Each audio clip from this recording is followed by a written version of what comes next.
பாடி ஏத்தி போற்றுங்கள், ஏத்தி போற்றுங்கள். என்றென்றும் அவரை புகழ்ந்து பாடி ஏத்தி போற்றுங்கள், ஏத்தி போற்றுங்கள். மலைகளே குன்றுகளே ஆண்டவரை வாழ்த்துங்கள்.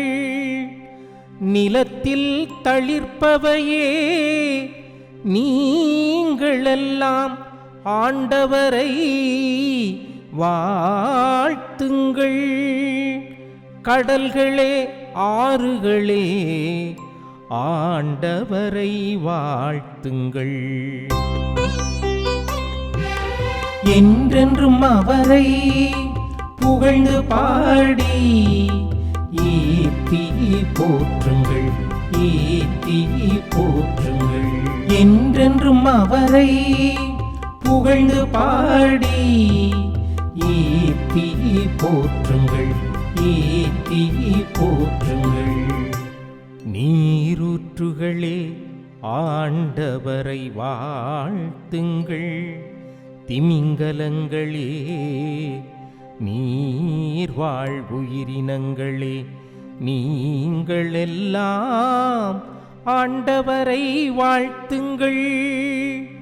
வானத்து பறவைகளே நீங்களெல்லாம் ஆண்டவரை வாழ்த்துங்கள். காட்டு விலங்குகளே கால்நடைகளே நீங்களெல்லாம் ஆண்டவரை வாழ்த்துங்கள்.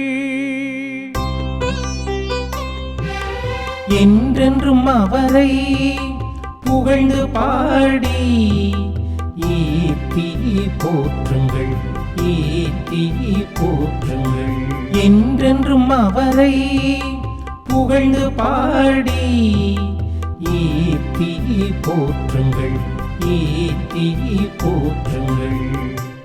இயேசுவில் பிரியமான சகோதர சகோதரிகளே, மாதா டிவி நேயர்களே, உங்களை தினம்தோறும் திருப்பாடலில் சந்திப்பதில் நான் மகிழ்ச்சி அடைகின்றேன். இன்று நமக்கு கொடுக்கப்பட்ட இந்த இறைவார்த்தையானது தானியேலிலிருந்து எடுக்கப்பட்டது. இந்த தானியேல் முதல் அதிகாரத்தை நாம் வாசிக்கும் பொழுது அந்த அதிகாரத்தில் ஆழந்தரமான கருத்துக்களை நாம் பார்க்க நேரிடும். பிரியமானவர்களே, நமது வாழ்க்கையில் கஷ்டங்கள் ஏற்படும் சமயத்தில், ஏமாற்றம் ஏற்படும் சமயத்தில், துரோகங்கள் ஏற்படும் சமயத்தில் நாம் என்ன செய்வோம்? புலம்பி தீர்ப்போம், அல்லது கடவுளை குறை சொல்வோம், அல்லது வாழ்க்கையை வெறுத்த நிலையில் மாய்த்து கொள்வோம். ஆனால் பிரியமானவர்களே, இன்றைய வாசகம், நம்மளுடைய தானியேலிலிருந்து கொடுக்கப்பட்ட வாசகமானது அருமையான கருத்துக்களை கூறுகிறது. தானியேலின் நண்பர்களாகிய சாத்ராக், மேஷாக், ஆபேத்நேகோ அவர்கள் ஒரு யூதர்கள். ஆனாலும் ஆண்டவர் மீது நம்பிக்கை கொண்டு அவர்கள் ஆழ்ந்த பக்தியில் வாழ்ந்து வந்தார்கள். அங்கிருந்து அரசரால் அவர்கள் புறக்கணிக்கப்பட்டார்கள். ஆனால் அவர்கள் முழு நம்பிக்கையோடு நின்றார்கள். இந்த பொற்சிலையை வணங்கினால் நீ உயிர் பிழைப்பாய் என்று அந்த அரசரால் கொடுமை செய்யப்பட்டார்கள். ஆனாலும் அவர்கள் தைரியமாக, நாங்கள் ஆண்டவரால் படைக்கப்பட்ட மனிதர்கள், ஆண்டவருக்காகவே நாங்கள் இருப்போம், நீங்கள் உயிர் மாய்ந்தாலும் சரி, நாங்கள் இந்த பொற்சிலையை வணங்க மாட்டோம் என்று உறுதியாக நின்றார்கள். அந்த பகுதியை தான் இன்றைய தியானமாக நம்மளுக்கு இந்த தானியேல் நூலிலிருந்து நம்மளுக்கு கொடுக்கப்பட்டிருக்கிறது. பிரியமானவர்களே, இந்த முதல் பகுதியை பார்த்தோம் என்றால், அவர்களை நீங்கள் இந்த பொற்சிலை வணங்கினால் மாத்திரம் நீங்கள் உயிர் பிழைப்பீர்கள் அல்லது நீங்கள் மாய்ந்து போவீர்கள் என்று உறக்கமான, பயப்படுத்தும், அச்சத்தரக்கூடிய வார்த்தையை கூறினாலும் அவர்கள் எதற்கும் பயம் இல்லை. பயப்படாமல் ஆண்டவர் எனக்கு இருக்கிறார் என்ற ஆதாயத்தை நாடி அவர்கள் இறுக பற்றி கொண்டார்கள். அப்பொழுது அந்த அரசர் அவரை இன்னும் மெருகூட்டி, நெருப்பு மூட்டி அவரை அழிக்கும் அளவிற்கு அந்த நெருப்பை மூட்டினார்கள். ஆனாலும் அவர்கள் என்ன செய்தார்கள் தெரியுமா? அவர்கள் 3 பேரும் ஒரு மனதாய் கூடி, ஆண்டவரே நீர்தாமே என் சொத்து, நீர்தாமே என் இரக்கம், நீர்தாமே என் தயவு என்று அவர்கள் ஆண்டவரை நாடி தேடிய பிள்ளைகளாக இருந்தார்கள். அவர்கள் ஜெபிக்கும் பொழுது பயன்படுத்திய வார்த்தையானது என் முன்னோர் ஆகிய கடவுளை. என் முன்னோராகிய கடவுளை ஏன் அவ்வாறு பயன்படுத்தினார்கள் என்றால், அந்த நேரத்தில் அவர்களுக்கு எந்த காரியமும் இல்லை, அதாவது எருசலேமும் இல்லை, அங்கு இருக்கிற கடவுளையும் அழித்து விட்டார்கள். ஆனால் அவர்கள் முன்னோராகிய கடவுள் எப்பொழுதும் வாக்கு மாறாதவர் என்று நம்மளுடைய உயிருள்ள இறைவன் மீது அவர்கள் பற்றி கொண்டார்கள். அதனால்தான் அவர்கள் நம்பிக்கை தளராமல் ஆண்டவர் மீது தஞ்சம் கொண்டார்கள்.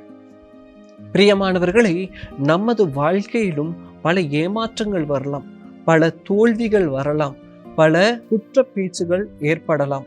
ஆனால் ஆண்டவர் மீது நாம் நம்பிக்கை கொண்டு ஆண்டவருக்காக நாம் வாழ்கிறோமா?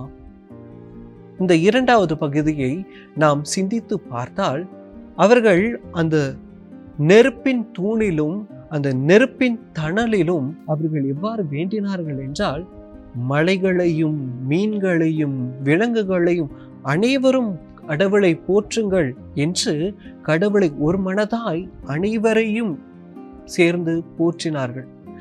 பிரியமானவர்களே, அவர்கள் அந்த மத்தேயு நற்செய்தி அதிகாரம் 18 இறைவசனம் 20 சொன்னது போல செய்தார்கள். எங்கு 2 அல்லது 3 கூடி ஜெபிப்பார்களோ அவர்கள் மத்தியில் ஆண்டவர் வாசம் செய்வார். எனவே அவர்களுக்கு தெரிந்தது, நாம் தனியாக ஜெபித்தால் ஆண்டவருடைய பிரசன்னம் அங்கு செல்லப்படாது.